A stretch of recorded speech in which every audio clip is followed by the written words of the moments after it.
the Spin-off Podcast Network. Ready to rediscover the joys of cycling? With over 300 kilometres of cycle paths across Tāmaki Makaurau, jumping on your bike and going for a ride is such a fun way to discover the city from a different perspective. Cycling is getting more and more popular across Auckland, so now's a great time to join the hype and give cycling a go. Head to at.govt/cycling to find your nearest cycleway today. The Fold is brought to you by O-Media, making brands unmissable and public spaces better across Aotearoa.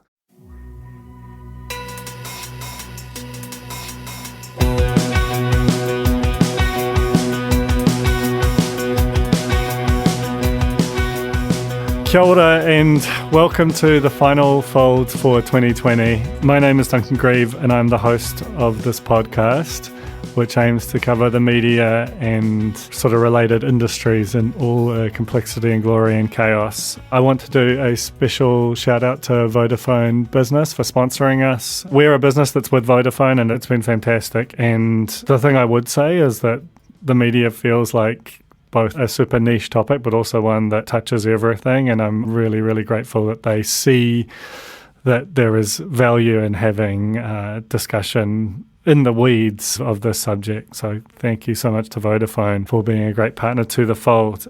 So what I'm going to do here is a good old-fashioned monopod. For those who are uninitiated, that means it's me talking until I collapse about a particular subject. This year it is to try and wrap 2020 for the New Zealand media, but I'll take a few little side streets along the way.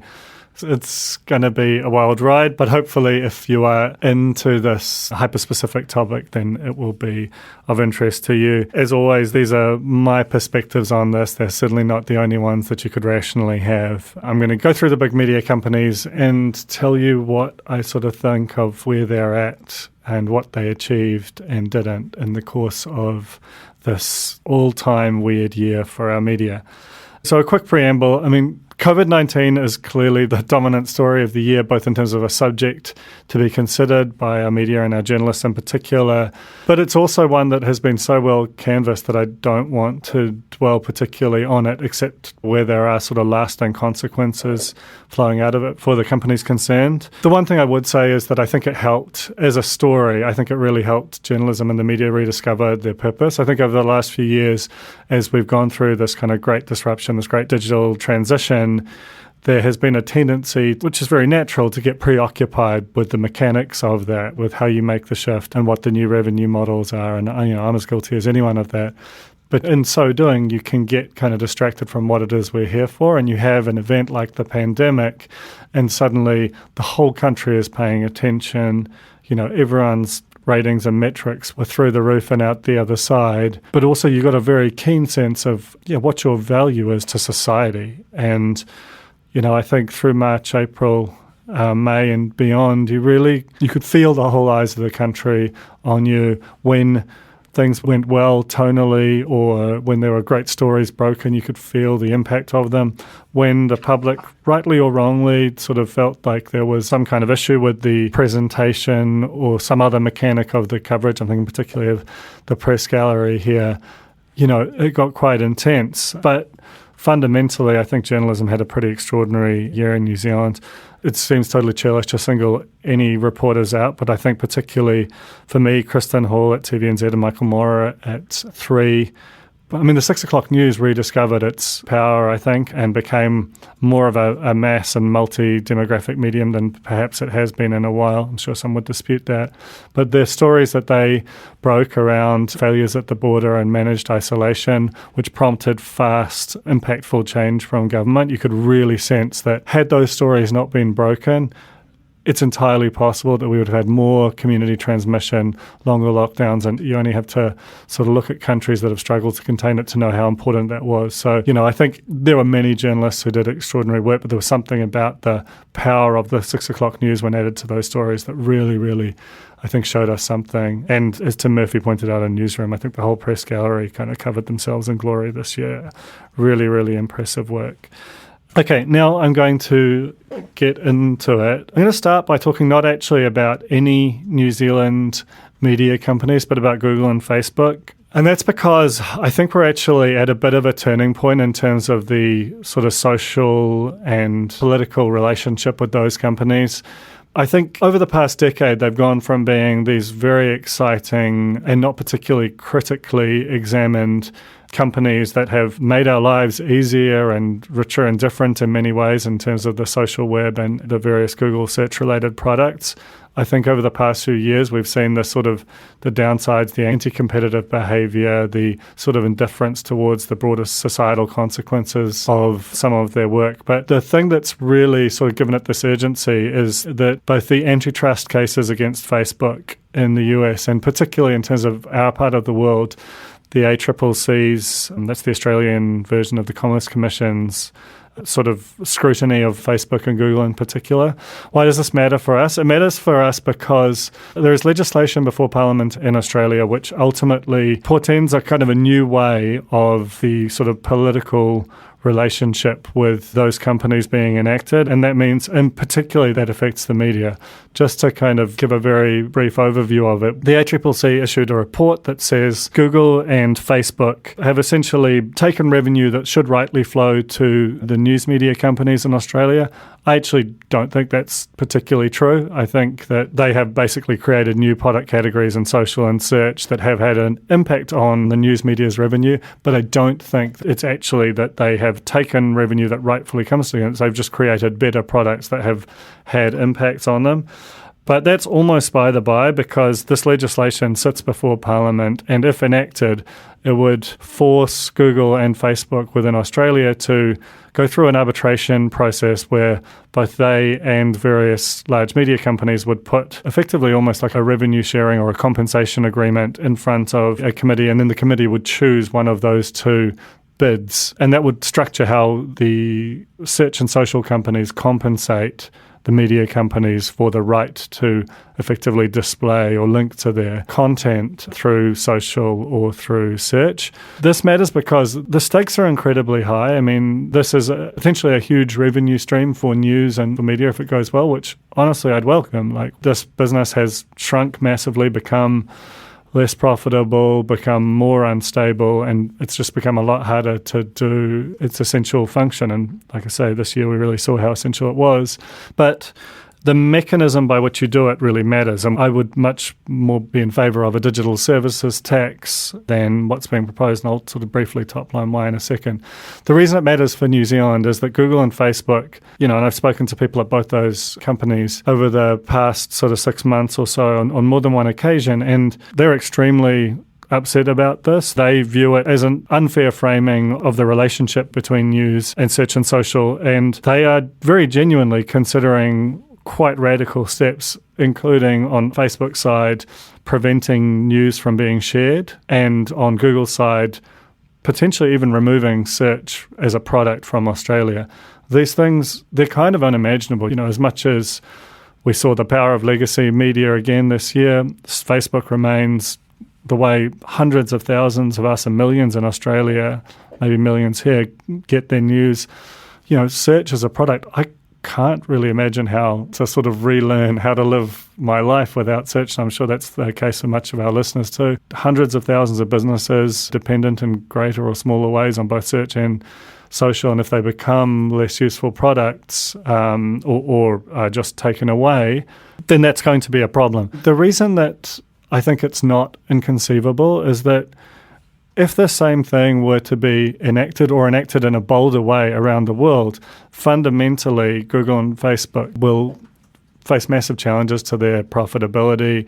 They will go from, and I think this is to a certain extent inevitable, they'll go from being these high-growth tech companies to be something like utilities, like an electricity company or a telco that provides a sort of a fairly basic service. And those companies are inherently much lower margin, whereas Google and Facebook operate on just insane profit margins, which is why they're amongst the 4 or 5 most highly valued companies in the world and continue to grow at extraordinary pace year on year in terms of their value and their revenue. So while it might seem crazy to turn off those products in retaliation in Australia, the stakes are really high, and they've already, both of them, said that we won't operate in China because of the restrictions posed there. So if they'll do that to a country of a billion people, then there's no reason why they wouldn't do it to one of a bit over 20 million. And certainly because New Zealand often follows suit in terms of its legal structures, they're often very similar in Australia and New Zealand, and certainly I've spoken to people in government who are watching it closely and considering whether to enact something similar here. There is also the potential that because there are only very, very small Google and Facebook offices here, they're much more likely to just say, well, whatever we do for Australia, we'll also do for New Zealand, and we wouldn't have a lot of power to impact that. So obviously there is every chance of, and it's probably still most likely that there's some kind of detente reached between the media companies and Facebook and Google, or between the government and all parties. That spectre of a quite radical change remains right there. And the reason why that I think would be interesting is right now, probably those companies account for about 40% of our traffic. At the spin-off, probably a similar number. At some of the other sites, might be less for Stuff for reasons we'll talk about later. But what I think have the effect of doing is like search and social are kind of where you can really impact your audience. You can grow it, you can change it, and they've learned for those to be their news sources. You take news out of them, some of them will come back and learn new processes. Some of them won't. Like I say, the stakes are incredibly high, and it's not a story that's had a lot of attention here, but I think in terms of the potential impact on the news media in so many different ways, it remains one that we should all be watching. Now I will get into the New Zealand companies, and the one I think is sort of unquestionably to my mind anyway, the media company of the year, the one that's had the most impressive year is Stuff. Just a kind of extraordinary year, given that it came out of 5 or 6 years of being half for sale and half an unwanted stepchild of its parent company in Australia. During the lockdown, during that period when both the work was really important and the revenues were collapsing, it stared down a very aggressive attempt by Michael Boggs and NZME to sort of take ownership of it. There are sort of differing accounts of how close that got, but it felt very possible at the time. Then, out of the blue, Sinead Boucher, the CEO, buys it for $1 and almost immediately starts a sort of a run of big, bold, public moves that collectively have the impact of really rewiring what this company is about and making it a much more outwardly purpose-driven company than we've probably seen from any real-scale media business in New Zealand for a while. During the lockdown, it launched a sort of reader revenue scheme through Press Patron with direct donations from readers. They haven't, to my knowledge, released numbers on that, but I think they're very happy with them. Similarly to the spin-off, it's a bit of a pay-what-you-want kind of a model, and it doesn't really change your relationship to the product. Well, there's still talk that they might go behind a paywall, but for now, I think it actually suits their sort of purpose-driven style to have that posture. They, within a month or two, announced that they were taking what they've had is a quite principled and aggressive stance against Facebook one step further by no longer posting their work there. This was a big story even internationally. The Columbia Journalism Review wrote about it, and to their credit, they've stuck with it. As much as Facebook is a sort of a complex entity to engage with, it remains the source of anywhere between sort of 10 and 20% of most news organisations' traffic. It doesn't go away completely because your readers can still share stories, but if you're not sharing them through your main page, Stuff has a main page with 1 million followers, you're going to have a massively diminished amount of traffic and therefore corresponding CPM-based advertising revenue out of that. But they've not only done that, they called it a trial, they're still doing it now, which is pretty impressive. They've recruited really well, most notably in Anna Fifield, who has come from the Washington Post's Beijing bureau to lead the Dominion Post. And both her and Tracy Watkins, who's taken over the Sunday Star Times, have really given those papers a massive sense of curation and style. The Sunday Star Times is full of long-form news features and really good commentary. It's probably my favourite newspaper in the country at the moment. And I think the fact that they're starting to care deeply about the products is really impressive. The big story towards the end of the year was Tāmato Punu, the Carmen Parahi-led apology for 160 years of often racist coverage of Māori and Māori issues, and it didn't land perfectly. There was always going to be critique of it. There's a certain sense that by doing it publicly at effectively the start of a journey to kind of reconcile with that, there could be a sense that you're being seen to ask for applause before you've actually done the work, but there was actually, I think broadly speaking, and I think you saw this in Rawiri Waititi's extraordinary speech in Parliament that week, that it's actually been really well received, that acknowledgement, and it's not going to be easy. You saw with the letters to the editor that were published in the Dominion Post during that week that readers and editors are going to have to come to terms with what that means in practice, and that will be necessarily a long road. But I think, broadly speaking, it suggested a news organisation that was scrutinising itself and its product and its relationship to its readers and broader constituency in a way that was quite brave and bold, and the fact that it was Carmen's initiative and that she was supported by senior management to take it through into that realm and to present as loudly as it did is very impressive. One thing I would say about Stuff is that it's also made a big play about treating its staff better. They did take a pay cut, but that was rescinded earlier than they anticipated and has been refunded, and they also paid a bonus to staff at the end. That's awesome, and by all accounts, the revenue, now that it's a private company, they don't have to declare their revenues the same way they did before, but revenue has rebounded well, according to my sources.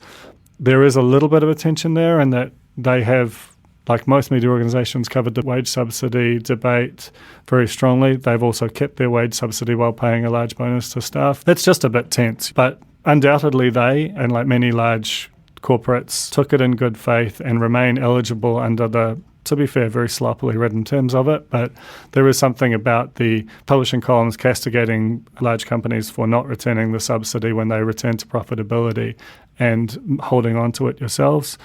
But in general, Stuff has had an extraordinary year. A lot of that credit must go to Sinead for her bold leadership. So well done to them. I'm going to switch to NZME now, who also, to be fair, just to be an equal opportunity knocker, who also took the wage subsidy, have remained profitable and failed to return it. Well, as recently as the weekend, publishing great critiques of companies which have retained the wage subsidy while also remaining profitable over the longer term.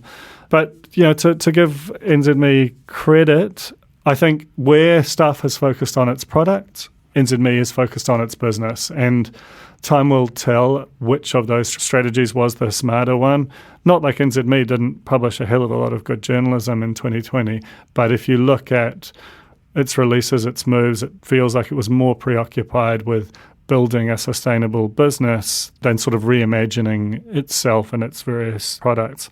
The most important metric by far is premium subscriptions. For them, they're just shy of 50,000. They might, as of late November, they might well have crossed that number now.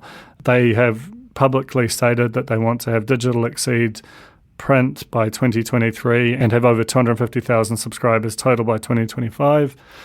Honestly, that feels achievable for them based on their current progress. I still think that there is something a little bit muddled in the strategy of trying to retain mass reach and also have a premium product that's behind a hard paywall. But clearly it's working, and they've sort of stocked up in business journalists, and they still have a very strong suite of journalists across the Herald. So that's very much where their focus is growing that part. And to give them credit, they have recruited well for the board. They had a kind of extraordinary moment where they lost chair Peter Cullinane sort of hours before their AGM, but they have in the last month or so recruited Guy Horrocks, who's a very well-regarded technology entrepreneur, particularly within the app space. I think when you are a paywalled, subscription-driven media company, which NZME is trying to become as fast as it can, it's incumbent upon you to have a really, really strong and responsive technology piece, and having someone at board level with those kind of skills is probably a critical way to start achieving that. And if they can get a lead there and become much stronger in terms of the product and how responsive it is and how they can sort of start to bridge that gap between 50,000 and 100,000 subscribers, then they'll do very well. And one marker of how well they've done is their share price, which at the start of the year was around 40 cents, got down as low as 16 cents, I think, during the depths of the lockdown, and right now sits at about 66 cents, so is up sort of 60% year on year. That's pretty outstanding performance for a media company, which, as much as the sector has had a good year in terms of its purpose, and by all accounts, the second half of 2020 has been good for revenue, remains really challenged. Like the fundamental dynamics of it haven't changed. So I think NZME will be closing 2020 feeling very satisfied with what it's done with the business. And to my mind, figuring out the business is always number one, because that effectively you get that right, and then you get the luxury of being able to work on your editorial and your product. But if you don't have your business strategy in place, then ultimately there's a ticking clock over whatever good work you do on the editorial side. The Fold is brought to you by oOh!media, making brands unmissable and public spaces better across Aotearoa, with over 4,000 out-of-home advertising sites nationwide across both street furniture and retail centres. I'm super grateful to oOh!media for enabling us to make unmissable connections with Kiwis.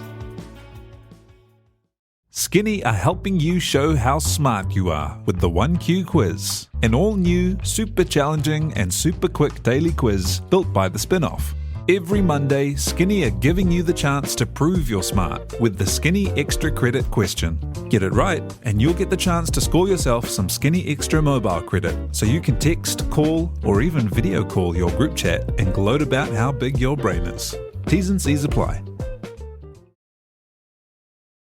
So I'll hit Sky now. Really, really tough year. I mean, they're a company which had a new CEO in March of 2019 who very quickly decided that the strategy was to go all in on sport. Doesn't mean that they didn't have entertainment products, but they thought that sport was their unique selling point and that should be the centerpiece of their offering. It was the thing that they did best that no one else really touched.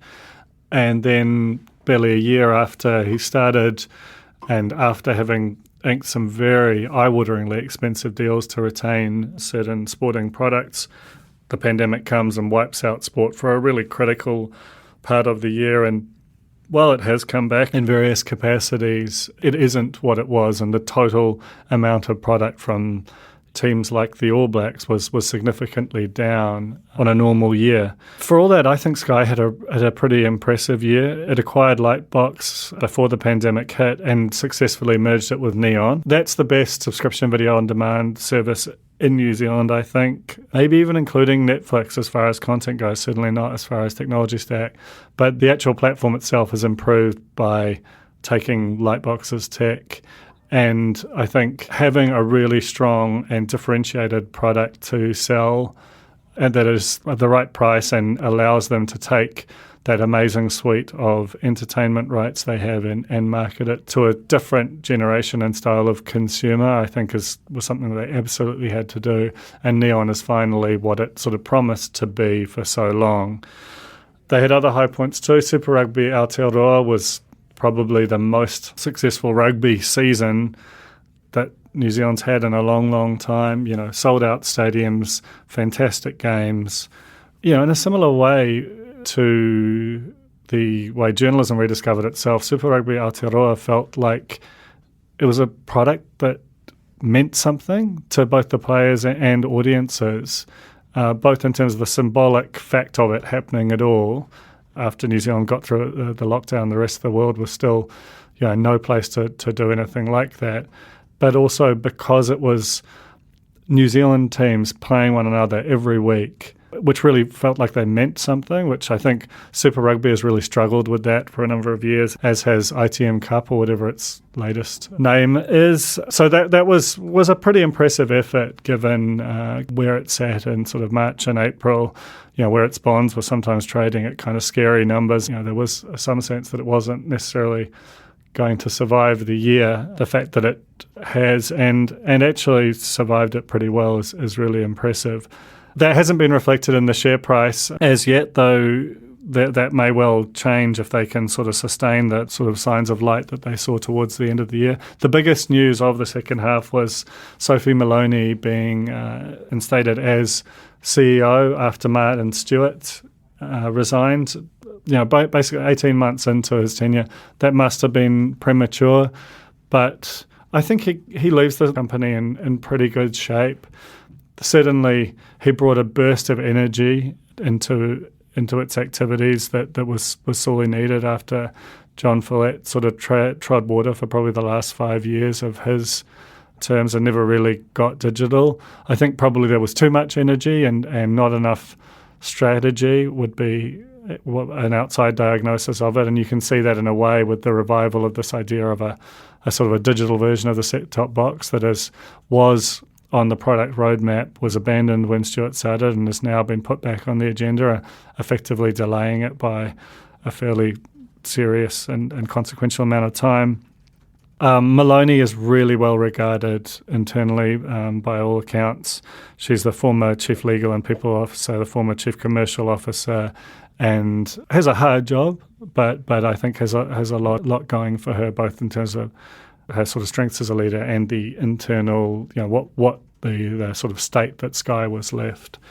And one thing that is worth noting is there is some sense that there is tension with New Zealand Rugby, which is both its most important contract and a not insignificant shareholder.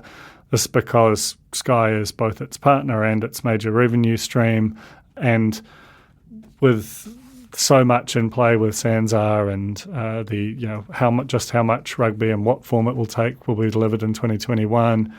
There is going to be tension between we want to deliver less product on New Zealand Rugby's part potentially, but they want the same income from Sky. So we'll see how all that shakes out. But I think again Sky is in a pretty good position given all the challenges it faced in 2021. To switch tack to RNZ, which had a pretty awful start to the year. I think the concert debacle was almost symptomatic of the bind it finds itself in, where it has a very well-regarded brand and a lot of its sort of core radio products are very good and beloved by their audiences, but their audiences are fundamentally they're much older and probably much whiter than New Zealand as a whole, and they have for years understood that and wanted to change that dynamic. One of the few big things available to them was to go and try and reach a youth audience with a different kind of radio product. You could make the argument about whether radio is the right medium to reach that audience in 2020, but certainly when they've tried to do it digitally with the wireless, for example, it's just a hard job. You have to really resource the hell out of it and stay with it for a long period of time. I don't think they did either of those things with the wireless.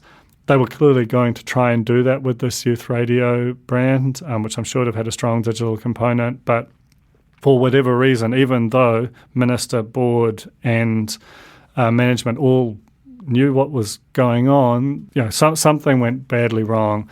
When they advertised for the position of station manager, it blew up, became a total political football.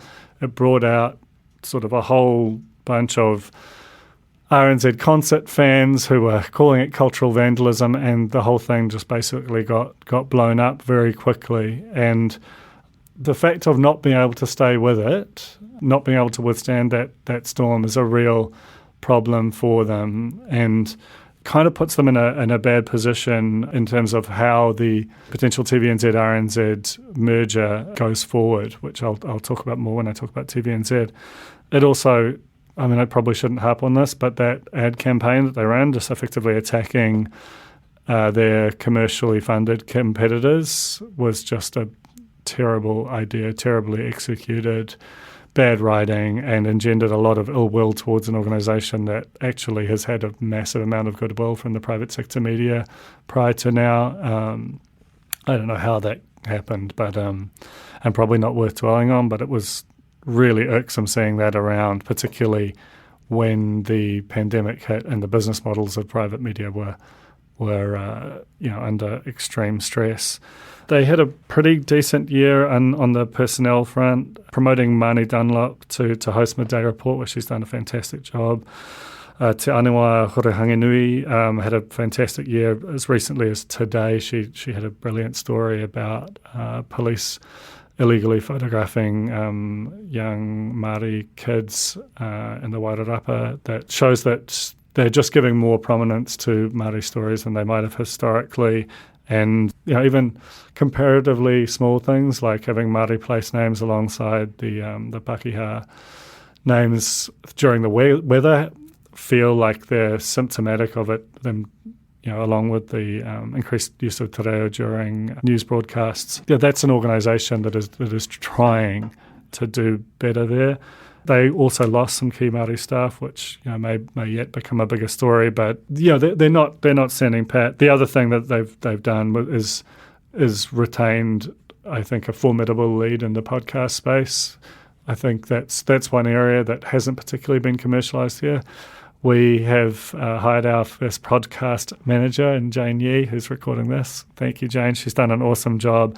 NZME has also hired their first head of podcasts later this year, and I think that's a sector which I would expect to grow considerably in 2021, 2022, as you just see the energy that's coming out of it internationally. And while RNZ is not a commercial player in that space, the fact that they've been there and have resourced it well has given them some advantages for sure. But in general, I think RNZ remains in a bit of a holding pattern, that it's not quite able to make the advances that it would like to. It still feels like fundamentally it's a radio station.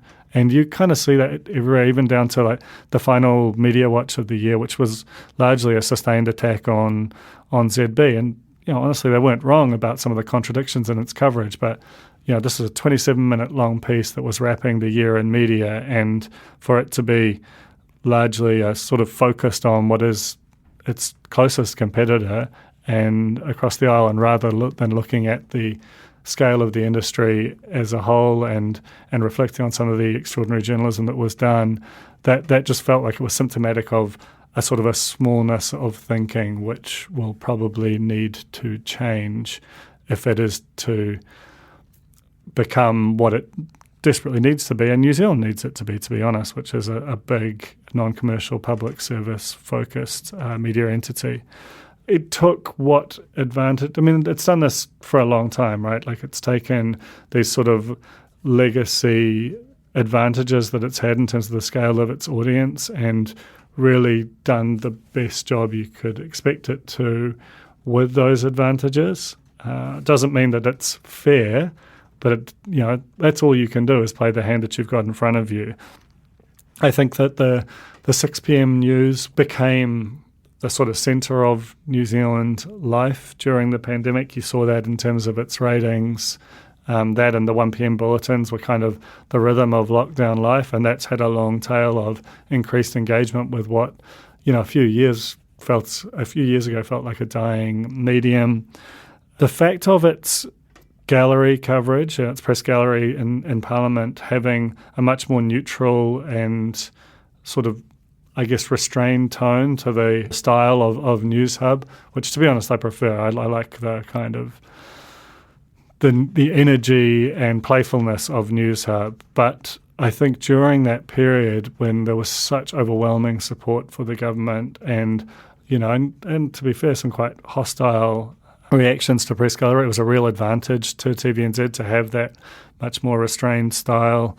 And it has managed to kind of position itself as the New Zealand channel in a way that it didn't really feel like a few years ago. In some ways, it felt like 3 was more of a kind of quintessentially and characteristically New Zealand product. And I think TVNZ has very adroitly manoeuvred back into that space. It has a number of advantages. It has TVNZ On Demand, which, again, strategically, they've invested in it. It continues to go really well. The slate that they've announced for 2021 is probably more local programming than we've seen since maybe the 80s. It's just a huge volume of big tentpole shows, both sort of revived formats like pop stars and sort of new elements. The thing that will be really hard, and honestly, I don't know if they will be able to do it, is just getting it produced, because the amount of production capacity in New Zealand is almost nil, with the likes of Lord of the Rings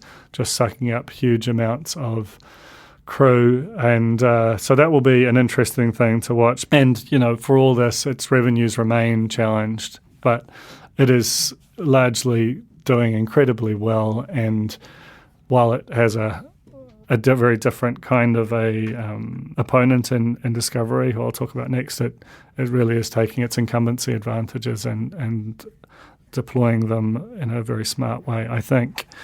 MediaWorks is no longer, in some ways, or at the very least, it's diminished. It basically started the year in seemingly mortal peril, at least as far as the TV side goes, and it ends the year with Michael Anderson, the outgoing CEO, having to pull off one of the sort of executive high-wire acts of the year, I think, you know, in terms of that, getting the sale to Discovery through and the move of MediaWorks' radio and outdoor business into a new building in College Hill, which honestly is probably the best headquarters in media. It's got all this kind of Ortex soundproofing stuff deployed in really artful ways. It's got totally state-of-the-art kit.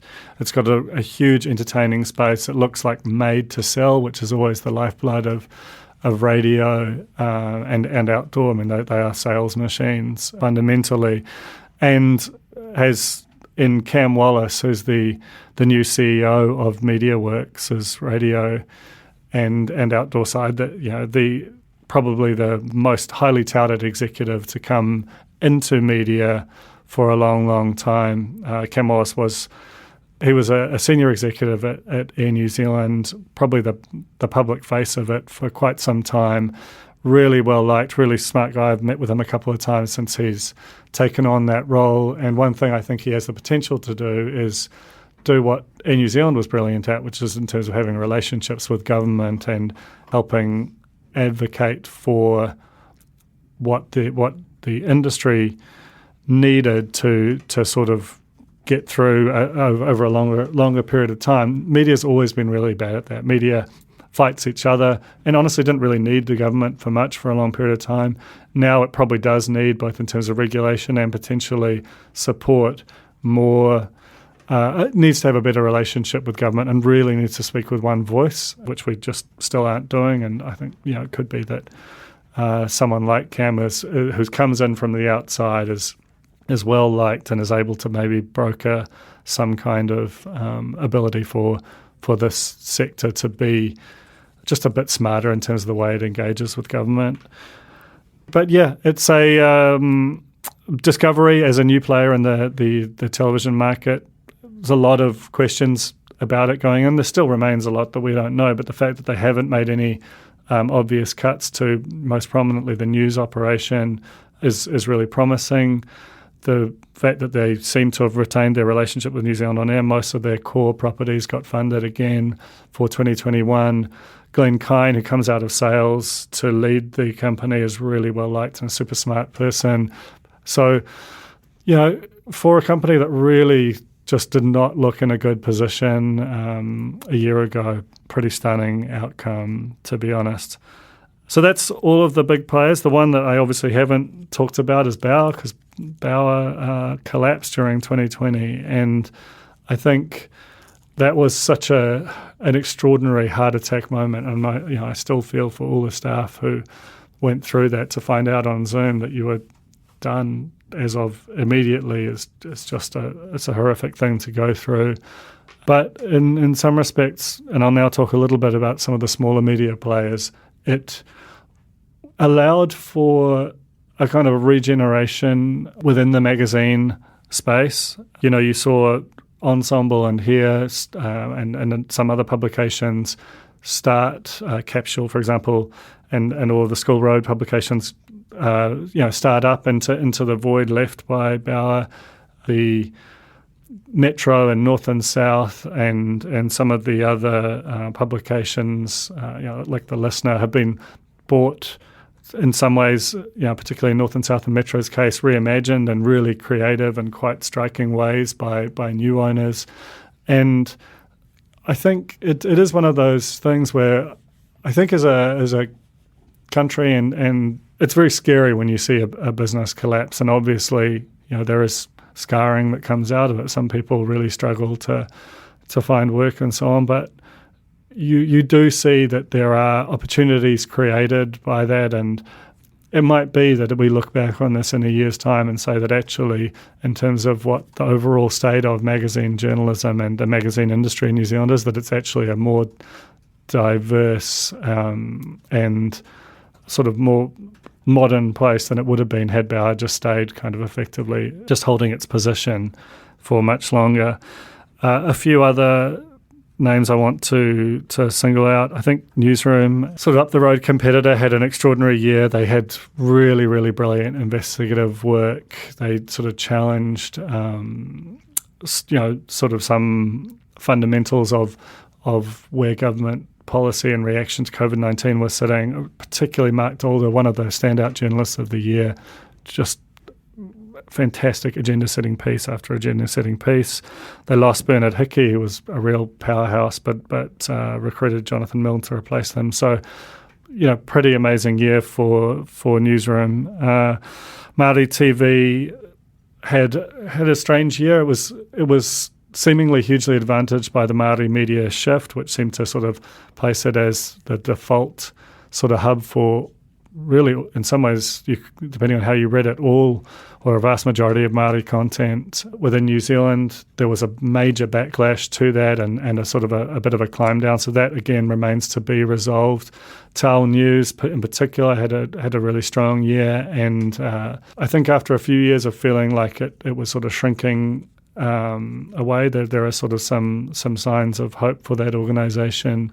But the big sort of unknown is what the government will do with the sector after that sort of review, which has come out and not really sort of been enacted. I want to make special mention of a couple of smaller operations, E Tangata, who are other close neighbours of ours, who, on a very small budget and with a tiny staff, produce a Sunday magazine, as they put it, that sort of covers Māori and Pacific issues, and often in sort of essays and opinion pieces that are just very frequently really, really impactful and beautifully written. And they're I think an underappreciated highlight of our ecosystem. And another one is Shit You Should Care About, which is largely an Instagram account that covers news from New Zealand, but particularly global news. It's very much global facing. They moved from 250,000 followers at the start of the year, which is already extraordinary, to 2 million by the year's end. This is 3 young women from Blenheim who run this, one of whom, Lucy Blackiston, had joined the spin-off in 2020. But the innovation and the kind of clarity of vision that they showed in taking that medium and making it a news forward medium, I think just shows that what remains available to us if we're sort of creative about it, as far as deploying platforms which, Instagram's owned by Facebook. It's not an uncomplicated place, but you can do really, really great things with it. And I think Lucy and her team really showed that, from Blenheim isn't known as a media capital, but to do what they did, and they're covered on the BBC, like a really, really amazing effort. Finally, my own team, I obviously can't talk about the spin-off with anything resembling objectivity, except to say that I was just in awe of them this year. We, like E Tangata, we consider ourselves a magazine, but we unavoidably became a much more news-focused product this year, and had to do that effectively 2 times, pivoting from slower to faster content. We created live updates. We saw Toby and Susie go genuinely all-time viral. I saw a number of young journalists basically teach themselves how to do news in a much more straight-ahead style through the first lockdown, doing it from working at home, basically becoming shift workers so that we could create a sort of 5 a.m. till 9 p.m. 7-day-a-week product. It was an amazing thing to witness, and it was rightly rewarded by members who sort of flooded in to help us when we had that period of genuinely mortal peril. And we see that, we've seen our page views more than double this year, and a whole heap of other things flow out of that. But I just want to thank all of our staff, and if you're listening to this and want to help the spin-off, then if you're not already a member, I'd love it if you could become one, because every dollar that is donated to us is flowed into editorial and helps us grow those people, hire more journalists, and do more great work. And I think the whole media and certainly our organisation sort of deserves the support of everyone who can at the moment. Anyway, that's me having talked for, I don't know, somewhere near an hour. I'm sure you're hardly sick of it by now, but thank you for listening to The Fold in 2020 and for kind of consuming the New Zealand media through this very wild year. I want to pay special tribute to Jane, who's recorded this, my real pod buddy, who's just done an amazing job of growing the Spin-Off podcast this year, and to Vodafone once again for supporting The Fold. Just really, really appreciate being able to do this on a bi-weekly basis, and looking forward to growing it further in 2021. Also, final shout out to Stuart Somanland, who's been researcher for me this year, and Lucy Raymer, who has wrangled our guests. Have a great break. That was The Fold, brought to you by our partners at oOh!media, making brands unmissable and public spaces better across Aotearoa. Huge thanks to oOh!media for sponsoring this episode of The Fold and enabling us to make unmissable connections with Kiwis.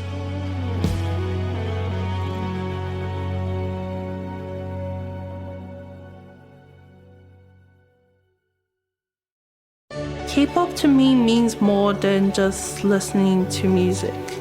It's learning to be myself. The Spin-Off's new documentary, K-Pollies, follows 3 Pacific youth obsessed with K-pop. In a one-off documentary, see what they've found in Korean pop culture and how they bridge it with their own. When you start dressing, looking different, everyone side-eyes you. But in K-pop, they're just like, no, celebrate yourself. Watch K-Pollies today at thespinoff.co.nz/videos. Made with the support of New Zealand On Air. The Spin-Off Podcast Network.